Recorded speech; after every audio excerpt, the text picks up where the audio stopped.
Assalamu alaikum and good day to each and everyone. I am Mr. Abdul Nur Halad Kulalo, the second reporter who is assigned to report the article entitled Attitudes Towards Code Switching Among Adult Mono and Multilingual Language User by John Mark, Dewale, and Li Wei.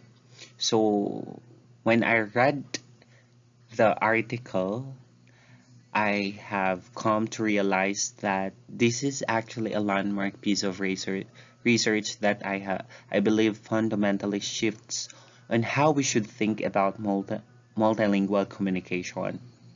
It moves beyond simply cataloging the linguistic pattern of code switching and delves into the complex psychological and sociocultural underpinnings of our attitudes towards it. Why do some people see language mixing as sophisticated skill while others dismiss it as gibberish? This question is at the heart of their work, and their findings challenge many of our assumptions about language, proficiency, and identity. Over the next while, we'll unpack their methodology, their surprising results, and the profound implication their work has for the field from psycholinguistic to education. So, before we can discuss attitudes, we need a solid understanding of the phenomenon itself. Code switching, or CS, is often misunderstood in popular discourse. It is frequently mistaken for a lack of proficiency or haphazard kitchen sink approach to language. But as linguists have long argued, and as these slides notes, it is actually a high sophisticated rule governed practice. It's a strategic tool. So think about its functions. It can be an act of identity performance, a way to signal membership in multiple cultural groups simultaneously. It can be a pragmatic strategy to include or exclude people from a conversation or to express a concept that doesn't have a direct translation. It's a display of metalinguistic awareness. Yet, despite this reality, there is a powerful and pervasive ideological stigma attached to it. The pejorative terms cited here, verbal salad, still colonized, are not just cute phrases, they are a manifestation of deeply ingrained monolingual ideologies. These ideologies promote what's called linguistic purism, the idea that languages should be kept separate and pure. This creates a fascinating cognitive dissonance, particularly for multilinguals themselves, who might code switch regularly yet internalize these negative societal attitudes, sometimes viewing their own behavior as linguistic deficiency. This paradox between competence and perception is central tension this research seeks to explore. Proceeding with the next slide. So where did previous research fall short? According to this study, for decades, the primary focus in psycholinguistics has been on the mechanics of code switching, its syntactic constraints, its neurological correlates, its frequency. In these studies, participants are often categorized neatly into boxes. L1 English, L2 Spanish, for example, or balanced bilingual, and so on. The independent variables are typically demographic, age, gender, age of acquisition. But Diwali and we argued that this approach misses a critical factor that participants' own attitudinal disposition towards the very act they are being studied for. This is a monumental oversight.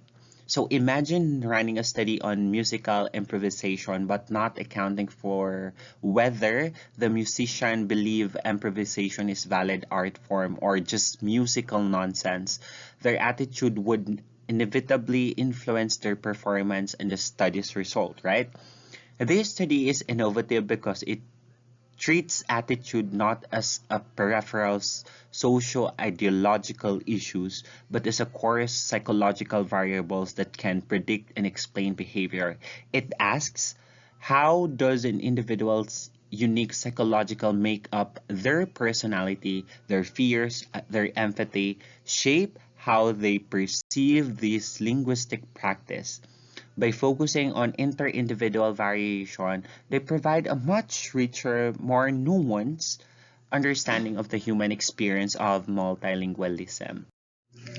So now let's get into the meat of their finding, starting with the personality. The study investigated 4 key traits, and the results were far from straightforward. First, we have here extroversion. Our extroverts are sociable, gregarious, and more willing to take social and linguistic risks. Previous work by Diwali even found they swear more and report using CS more frequently. So the logical hypothesis was that they also have more positive attitude, but the data revealed no significant link. This is a crucial finding.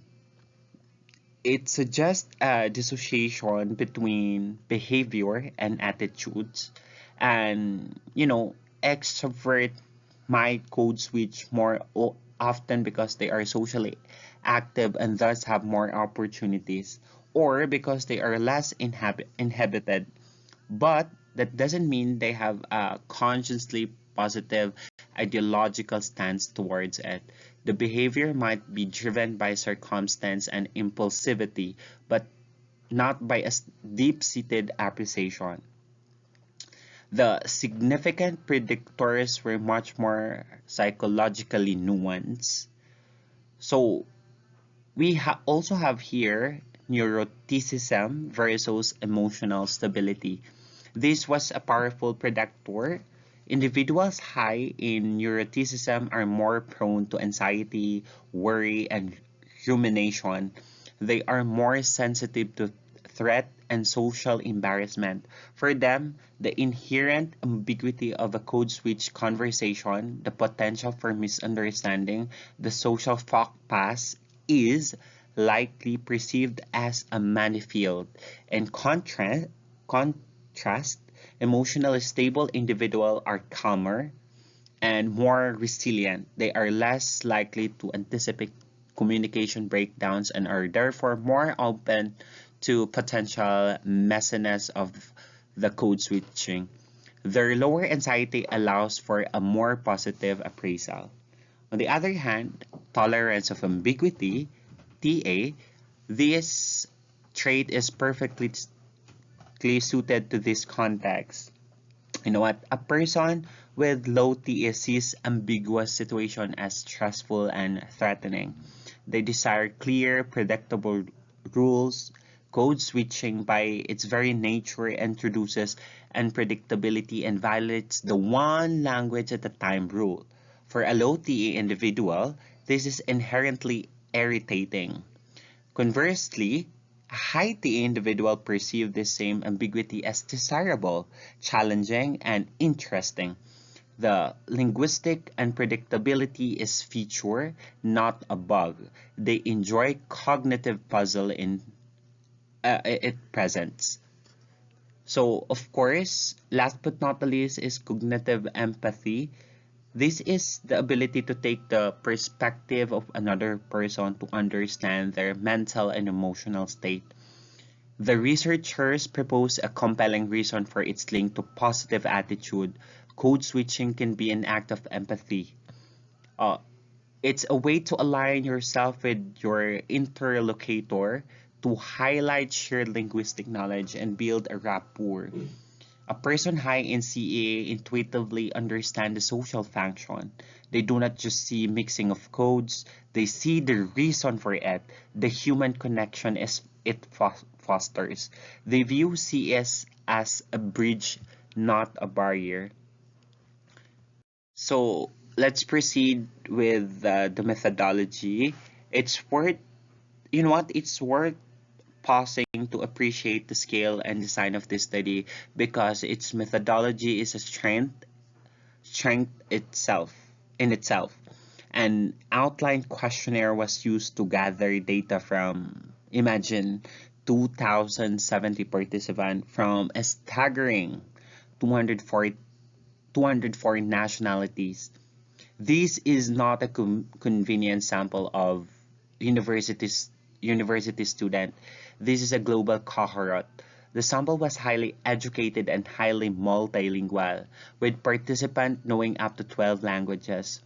Using an online tool allowed for this incredible diversity, but the author preemptively addressed potential criticism about this method. They cite research showing that web-based samples, while not perfectly representative of the general population, are often more diverse in terms of geography, age, and background than traditional pen and paper sample tied to a single university. Furthermore, for a study of, you know what, multilingualism, you need participant with high metalinguistic awareness, people who can reflect on their own language use, and these often correlates with higher education, right? The sample isn't a weakness; it is precisely fit for purpose. So the vast scope provides tremendous ecological validity, meaning the findings are robust and applicable across a wide range of real-world contexts, diluting the impact of any single local bias. So, to synthesize the personality finding, if we want to understand who embraces code switching, we should look beyond the loudest person in the room, right?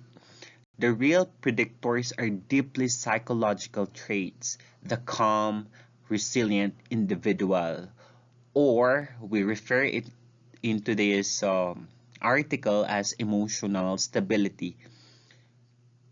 So emotional stability isn't frightened by potential for social awkwardness, the uh, intellectual puzzle solver. So those are the people with emotional stability. On the other hand, tolerance of ambiguity is engaged by the linguistic complexity and perceptive social aware individual. Thus, cognitive empathy values the rational bonding that code switching can, facilitate. This paints a picture of positive attitude towards being rooted in psychological security, cognitive flexibility, and social intelligence. So, this slide is arguably the most fascinating and counterintuitive finding of the entire paper, as I will be discussing it here. Because you know what? The assumption is linear. So, meaning more languages plus higher proficiency is equal to more positive attitude towards switching between them. But the data revealed a clear curve, curvilinear relationship, or a U-shaped curve. So let's break down what's happening at each stage of this curve. Let's start from the low proficiency. As we can see here, individuals at this level have the most positive attitudes. Why? For them, code switching is primarily a compensatory strategy. So it is a lifeline. When they lack a word or a structure in one language, they naturally borrow from another to keep the conversation going and achieve their communicative goal. They view C as an empowering tool that facilitates communication they otherwise couldn't have. On the other hand, we also have here the medium proficiency. This group displayed the most negative attitude. This is the paradox. These individuals are proficient enough to have internalized the monolingual rules and ideologies. They can operate comfortably within one language at a time and may see the need to switch as a sign of failure or incompetent learning or incomplete learning. There is a sense of I should know better or should know better. So these are the people who have pride in themselves, no? Their proficiency and may subconsciously view CS as a threat to that identity. So a regression towards a deficit model. It's the linguistic equivalent of the Dunning-Kruger effect, where a certain level of knowledge make you more, not less, judgmental. Now, we also have here the high proficiency attitudes. So these attitudes become positive again at this apex. These individuals have such secure, advanced command of their languages that they are no longer threatened by mixing them. They have transcended the need to prove their proficiency. Instead, they appreciate CS for what it is, a sociolinguistic tool for nuance, identity, and artistry. So I am really hoping that the speakers who are practicing their second language, probably in English, should have this kind of positivity. I'm just hoping that, especially in our context here in Marawi City or here in the Philippines as a whole, they are so you know what? These people are confident enough to break the rules intentionally and creatively, much like a jazz musician who has mastered the scale before learning to improvise. So for them, CS is a mark of high competence and not a lack of it. So of course, now let's proceed with the environmental and social influences of CS. Childhood. So you know what? Beyond the individual psyche, our environmental profoundly shapes our attitudes, right? So these findings, or the finding in this study, strongly support the idea that exposure and normalization are the key. First one, childhood environment. Growing up in a linguistically diverse environment has a lasting impact. It wires the brain for linguistic diversity, making code switching seem remarkable. Just the way people talk. This early exposure creates a deep-seated, almost intuitive acceptance. We also have here living abroad. This is a powerful immersive experience. Living in a new country forces you to out of your linguistic comfort zone. You become frequent receiver of switching. Example, local switching to English to help you out, and likely a user of it yourself. This lived experience transforms CS from an abstract concept into a daily pragmatic necessity, stripping away its ideological baggage. Workplace diversity, on the other hand, is a community of practice where code switching is the norm in your office, perhaps because you have colleagues from all over the world. It becomes routinized and destigmatized. It's no longer marked behavior, it's simply an efficient way to get work done. The environment itself sanctions and encourages the practice of it. Early multilingualism. In this stage, or in this key, learning multiple languages from birth before the age of 3 seems to create a fundamental comfort with navigating between linguistic systems. It suggests there may be a critical period not just for language acquisition but for formation of attitude towards language mixing. And let's proceed to my last slide here. The demographic data adds another rich layer of complexity, often challenging traditional social linguistic tropes. So gender reveals that women hold significantly more positive attitude aligns with a large body of sociolinguistic research showing that women often lead linguistic change and are more adept at style shifting. It also complements the study's earlier finding that women report using CS more frequently.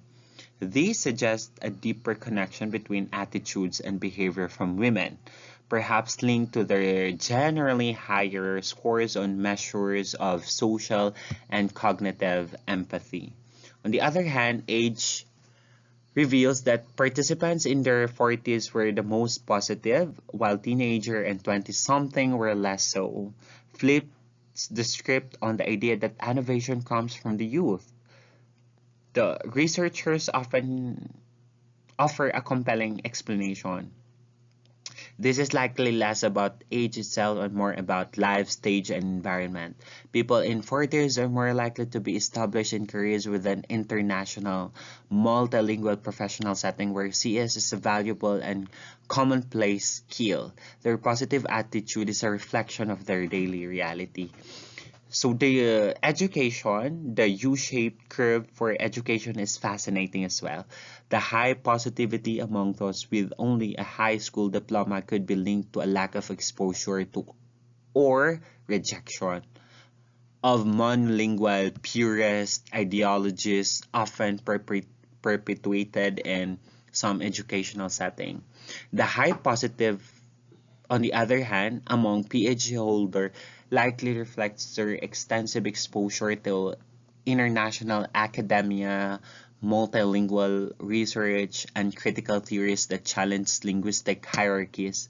The BA holders in the middle might be at the stage where they are most actively internalizing standard language ideologies without yet having the broader experiential or theoretical lens to acquire or to critique them.